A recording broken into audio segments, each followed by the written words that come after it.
Hello and welcome to episode 11 of the MaxBloom versus the High Bay LED light.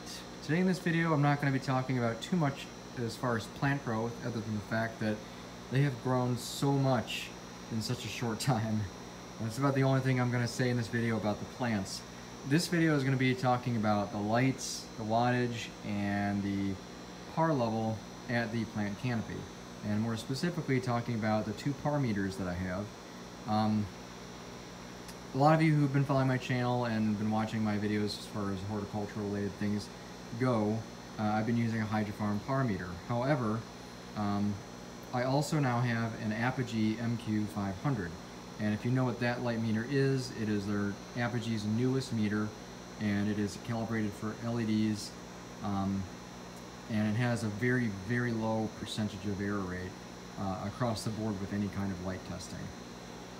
So what I want to talk about is the lights here first, just the technical things. I rose the light up here, the high bay, and if you look at it, it's actually exactly in line with the MaxBloom now. It's kind of weird because these are both at a dimmed level, pulling exactly, I think it's 108 watts each. The MaxBloom is not actually dimmed, it's actually at 100% veg mode, and I have the high bay dimmed down just a little bit to match the wattage of that one, of the MaxBloom. So you would think that if, this is just diffused LEDs and this is lensed LEDs, you would think that you would have this light higher, but the reason why this one is now matching this light is simply because the tomato plant over under the high bay has grown taller than the one under the MaxBloom.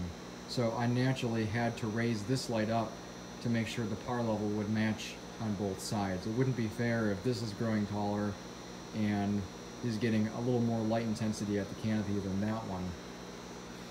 And the reason why they're at this height specifically, and the reason why the par level is where it is, and I'll show you that in a minute with the meters, the MaxBloom is recommended to hang, I think it was 40 inches above the plant canopy for veg mode. And then at flower and bloom, I think it's 24 inches.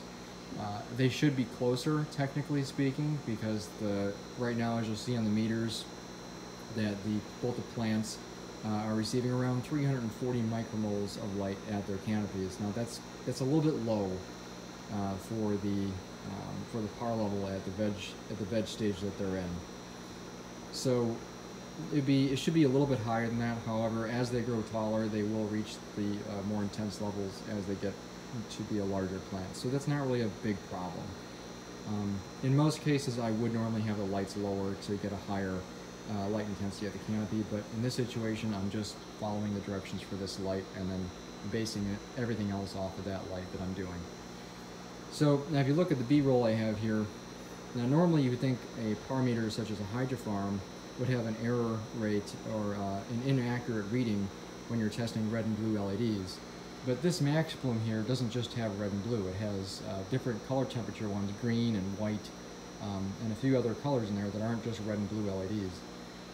So I think that's the reason why the error rate is lower on that readout, is simply because it's using LEDs that are not just red and blue, even though it appears like a pink-purple color here. But there is more to it than that. I am going to be doing a video very soon here, if you want to follow along on my channel, dedicated to testing the Hydrofarm par meter against the Apogee MQ500. I'm going to be using a few different lights, and we're going to be doing this under more controlled conditions, not just holding over the plant canopy.